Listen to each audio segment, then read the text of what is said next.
Welcome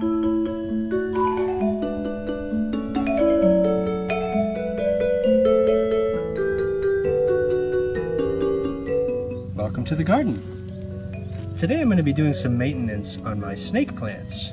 First thing I'm going to do is just water our tiny pot. Since I set this up, I think I've only watered it twice. So these are actually really easy to care for. And even though this pot doesn't have any drainage, it's surprisingly simple. All we're going to do is just completely saturate that soil. So we'll fill it up, let it soak, and really just let that soil rehydrate. I also want to check on my water cuttings. A lot of these actually started off in soil, but we've moved them to water, and just look at those results. It is incredible. Now these are all intertwined, so I'm going to gently pull them apart. Look at that. That is a beauty. It's even got a new shoot, new point of growth. And we could probably actually plant this out. So I think I'm going to combine a few of these together just to save space in the garden. But the growth on these is just spectacular. You can see the older roots are orange and the new roots are white. Not all the leaves are doing quite so well. This one only has a couple little roots, so we'll keep this one growing in water. And these cuttings were formerly in soil, where they really didn't do much growing. So a lot of this new growth is from when I moved them back into water. And this one's died back a little bit. You can see the leaf will rot and they get kind of translucent. So we can just kind of pull this off. You can even see the old roots, but this is basically dead and is not coming back. Luckily, we've got new roots down in here, so we'll keep that going in water as well. This main plant is actually doing the best. Just look at all of those roots. That is so incredible, and it's really beautiful. This is normally something that you never see under the soil. So growing these in water is a really rare treat. So I think I'm going to actually keep this one going too. We'll see just how long we can get it to grow in water for.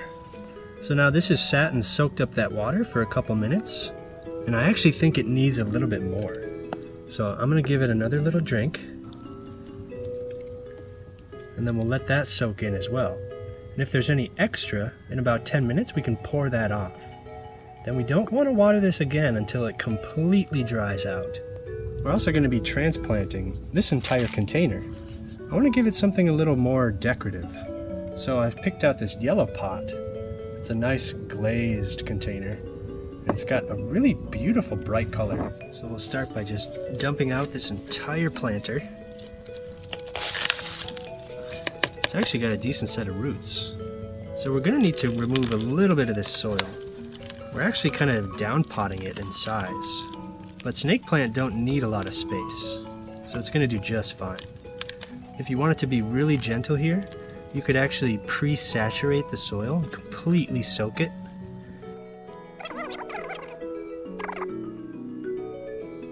And we'll reuse all this soil too. This is perfectly fine. So let's see here. Beautiful.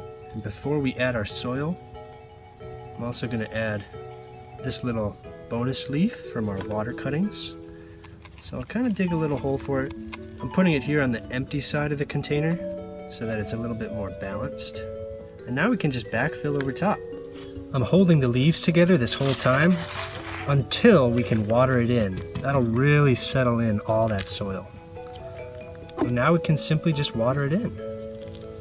So we'll let it soak through, and then we'll water again. And I'm going to do this several times so all that soil can settle in around them. If your new transplants are leaning a little bit, you can push them in the direction you want. Lean them a little bit past where you want them to go. Saturate that soil. And then give them a little shake. That'll settle everything in, and then when you let go, they should actually be right about perfectly balanced.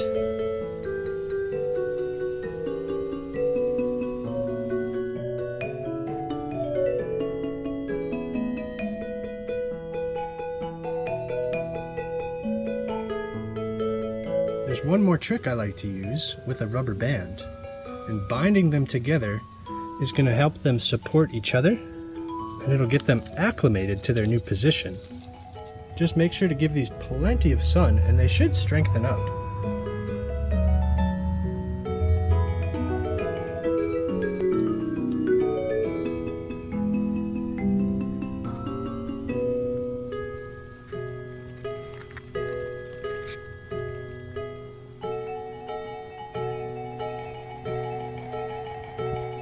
After about 10 minutes, because this pot doesn't have any drain holes, I sometimes like to tip it over.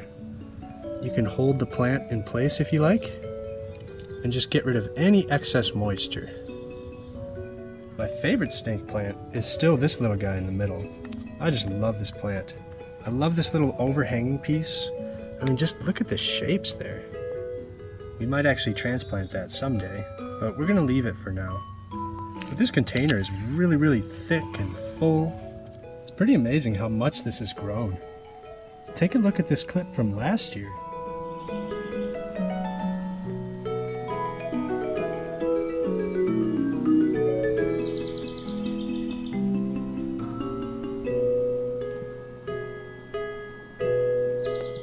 This is just so much thicker now. It's not that much taller, but I actually like that. I like that it's kind of small. This is definitely my favorite snake plant.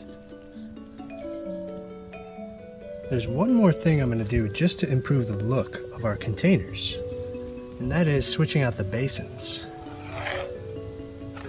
So this one I'm going to switch out so the purple matches the purple, and then this one I brought out a few different options. I've got a golden plastic one and then a glazed terracotta. You always want to make sure your terracotta is glazed, especially if you're putting these on wood, because they can transpire water through the bottom. So let's try both of these and see which one we like best. So the gold is pretty nice. Now let's check the glazed terracotta. It has a nice kind of garden look to it.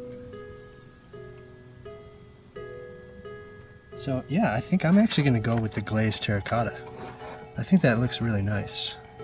So now I think we have 3 really attractive containers. I hope you stay tuned for future updates on these snake plants.